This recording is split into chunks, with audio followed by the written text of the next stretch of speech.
This is how fast things are changing. This is the information age. If you're operating by old ideas, you're obsolete. You begin the game by, identifying your dream. I think that's really where it all starts.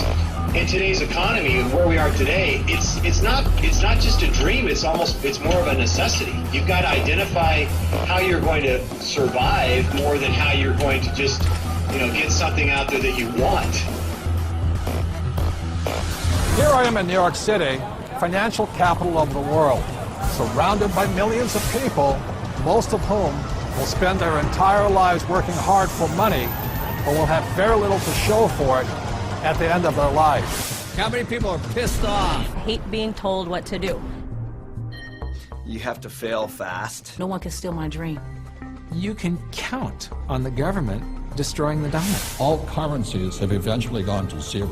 You cannot save your way to retirement. If it's too complex for us, what do we have to do with our money? We have to give it to them. It was pure hopelessness. It was just 100% survival. Somebody's buying it. The public isn't buying it yet, but somebody is. How bad do you want it? That's the question. It's time to acquire. An unfair advantage. What is an unfair advantage? What you're about to learn may just change your life. It's showtime, baby. Let's hit it. The greatest opportunity in the history of mankind is here. We're in the greatest economic change in the history of the world. This is going to be the biggest wealth transfer in my lifetime.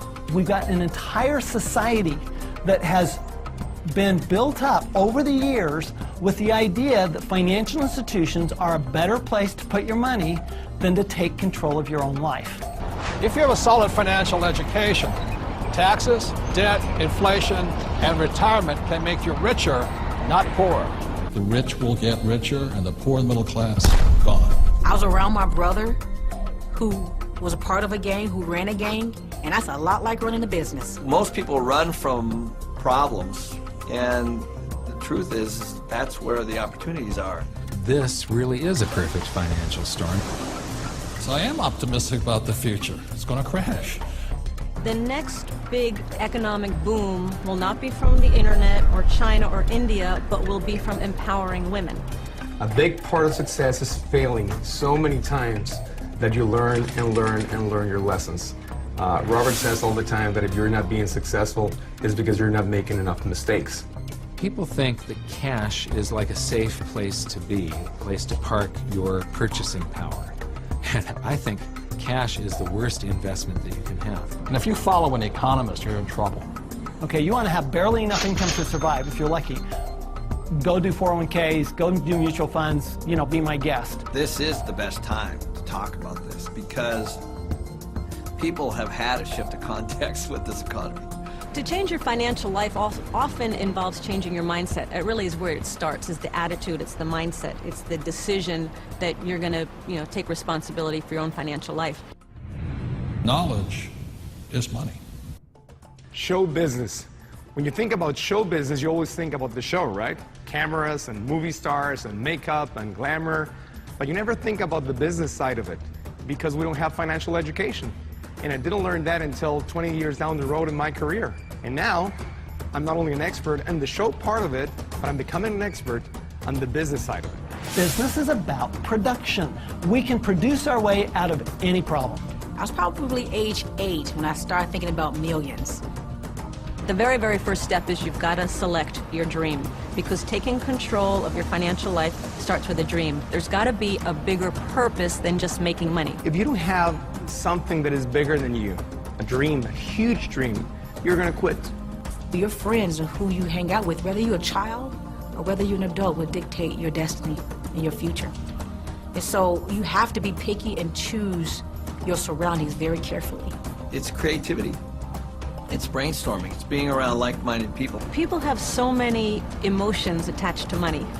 And it might be because of how their parents thought about money, or an experience they had around money that, they think it's evil, or they think rich people are bad people, and all of this stuff.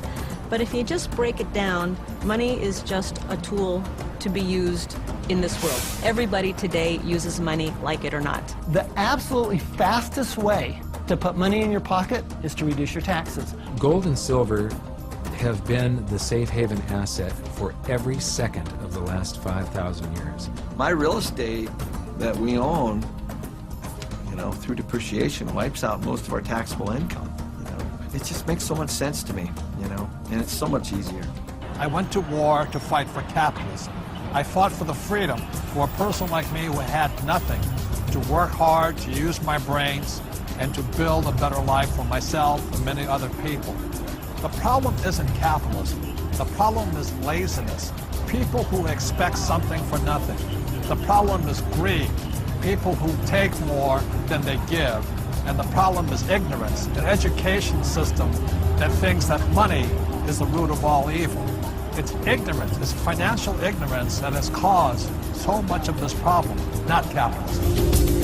It's not just a dream, it's more of a necessity. You've got to identify how you're going to survive